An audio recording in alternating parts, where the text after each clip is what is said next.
నాయని రాజేంద్ర ఏమో నీళ్లు బంద్ చేస్తున్నాడు, కరెంట్ బంద్ చేస్తున్నాడు. కావాలనే చేస్తున్నాడా? కావాలనే చేస్తున్నారు. కావాలనే మేము ఇక్కడి నుంచి వెళ్ళిపోవాలి, మీరు మాదిగలు అక్కడ ఉండొద్దు అనే ఉద్దేశంతోనే చేస్తున్నారు. మాదిగోళ్ళు గుడి పక్కన ఉండడానికి పనికి రారు, మాదిగోళ్ళు ఇక్కడ ఉండొద్దు అని కేవలం భద్రకాళి ధర్మకర్త మండలి ఎవరైతే ఉన్నారో వాళ్ళు, మాజీ చైర్మన్ శేషువాయ గారు, వీళ్ళందరూ కుట్రపూరితంగా మమ్మల్ని ఇక్కడ వెళ్ళగొట్టడానికే చేస్తున్నారు. ఇదంతా శేషువాయ గారికి మేము ఒకటే చెప్తాం, శేషు గారు మీ డాడీ వచ్చినప్పుడు మీరు నడవడానికి కూడా మీకు దారి లేదు, మీకు దారి చేసిందే మా పూర్వీకులు. మీరు గుడికి వెళ్ళి మీరు అమ్మవారిని అర్చించుకోవడానికి దారి చేసిందే మా పూర్వీకులు.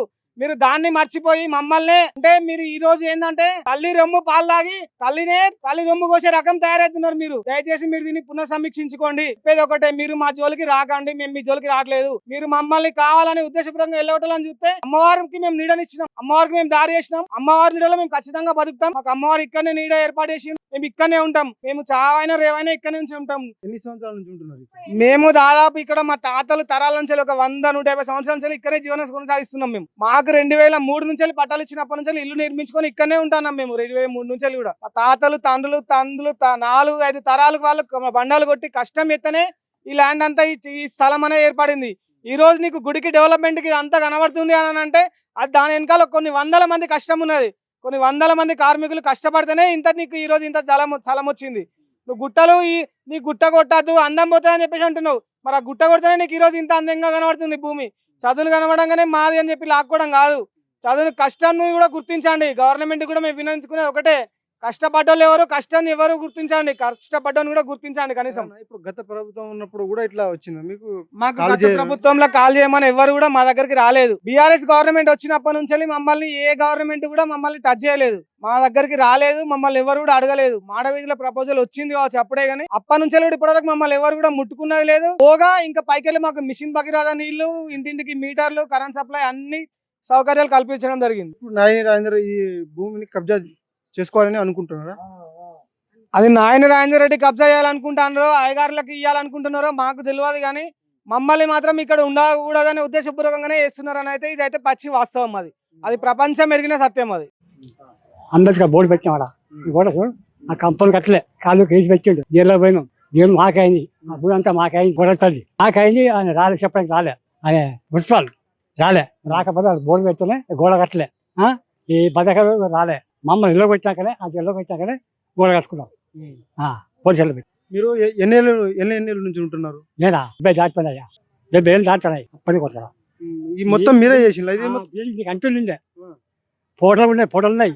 వాళ్ళు వస్తాను ఇల్లు తీసేస్తామంటాను. ఎమ్మెల్యే దగ్గర పోయినా ఇల్లు తీసేస్తాను, ఆయన దగ్గర పోతే చెప్పమంటే నీళ్ళు బందనే సార్ అని చెప్పని పోయి అడిగినాం. అడిగితే అరే నీళ్ళు బందనే అంటే ఇక కరెంట్ కూడా కట్ చేస్తాం, మేము అక్కడ ఉండకుండా చేస్తాం, మిమ్మల్ని ఆ నీళ్లు కరెంట్ లేక వెళ్ళిపోవాలి బయటికి, మీరే వెళ్ళిపోయాలని చెప్తామని చెప్పని అన్నాడు. అని అంటే మేము అక్కడికి ఇంటికి సప్పటికి వెళ్ళి వచ్చినాం. నేను ఏం చేయనని చెప్పా అన్నాడు. ఏం చేయనంటే ఇక మనం ఉండేది లాభం, సప్పటికి వెళ్ళి వచ్చినాం. వెళ్ళొచ్చి తెల్లారిపోయి సార్ను కలిసినాం. అంటే సంగతి మాకు వారం రోజులు రాక అని చెప్పానంటే ట్యాంకర్ పంపించాను మాకు. ఎవరు ట్యాంకర్ పంపించారు? వినయ్ భాస్కర్ ట్యాంకర్ పంపించాను. ఆయన పంపించితే మాకు నీళ్లు ఇక ఇబ్బంది లేకుండా పోయించినాడు.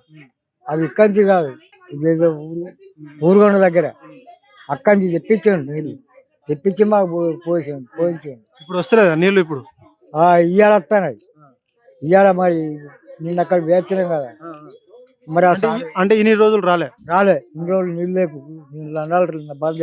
అయితే నిన్న ఆడికి పోతే మరి ఆ సార్ ఏం చెప్పిండే మరి అంటే కరెంట్ కూడా తీసేసిల్లా? కరెంట్ తీయలే, ఇంకా తీస్తారని అన్నారు కానీ తీయలే. దాన్ని బట్టి ఇక మేము వినయ్ భాస్కర్ ఎమ్మటి తిరిగి నీళ్ళు తెచ్చుకుంటున్నాము, అవే నీళ్ళు తాగుతున్నాం, అవే నీళ్ళు మంచిగా సాగర్ అమ్మతే వాడుకుంటాను. వాడుకొని ఇన్ని రోజుల దాకా వాడుకొని ఇప్పుడు సార్ పట్టుకొని మళ్ళీ అక్కడికి హైదరాబాద్ పోతే అక్కడికి ఇలా నీళ్ళు వచ్చినాయి. మరి అది సార్ ఏం చెప్పిండో ఏం కదా తెలియదు. అదే ఇప్పుడు ఇల్లు కూలగొడుతున్నారు. ఎవరు వచ్చి? ఎమ్మెల్యేలు వచ్చినా అధికారులు వచ్చి చెప్తాను. ఎమ్మెల్యే కూలి కొడుతానంటారు. రాత్రి రాత్రి వస్తాయి, కూల కొడతారు, కాల్ చేసి పోండి అని చెప్పాను. బెదిరిస్తాను, బెదిరించిండ్రు మిమ్మల్ని? బెదిరిస్తే మేము సచ్చిన పనులు ఇక్కడనే ఉంటాం అని చెప్పి మేము ఇక్కడనే ఉన్నాం. మమ్మల్ని వ్యాపారం చంపుతావు చంపు, మాకేం భయం లేదు, మేము ఆన్నే ఉంటాము, నువ్వు ఎట్లా కూర కొడతావు కూర కొట్టు. ఇక్కడ మీరు ఎన్నో ఏళ్ళ నుంచి ఉంటున్నారు ఇక్కడ? ఇది 25 సంవత్సరాలు, 20 సంవత్సరాల కానీ ఇప్పుడు విన్నాము. గత ప్రభుత్వం ఉన్నప్పుడు ఏమైనా డిస్టర్బెన్స్ అయిందా మీకు? మాకు లేదు. తెలంగాణలో ఉన్నప్పుడు ఇది చెప్పు లేదు, అదే తెలంగాణ ఉన్నప్పుడు ఎవరైనా వచ్చి ఇలా కూడా ఎవరు వచ్చి చెప్పి అనలేదు. మాకు నీళ్లు అని తెప్పించాడు, కరెంట్ అని తెప్పించాడు, వినయ్ భాస్కరే అనే. అప్పుడు మాకు అన్ని ఆయనే చేసిండు. ఇప్పుడు కాంగ్రెస్ వచ్చే ఇప్పుడు మా ఇల్లు కూడా కొడతాడంట. ఇప్పుడు వినయ్ భాస్కర్ వచ్చి ఏం చెప్పిండు మరి మీకు? ఆ? వినయ్ భాస్కర్ వచ్చి ఏం చెప్పిండు మీకు? ఇప్పుడా జాగపోకుండా కాపాడుతాడు అంటాడు. అంటే ఉంటాడా మీకు? ఉంటాడు, అందుబాటులో ఉంటాడా మీకు? అందుబాటులో ఉంటాడు. ఎప్పుడు ఫోన్ చేస్తే అప్పుడు వస్తాడు.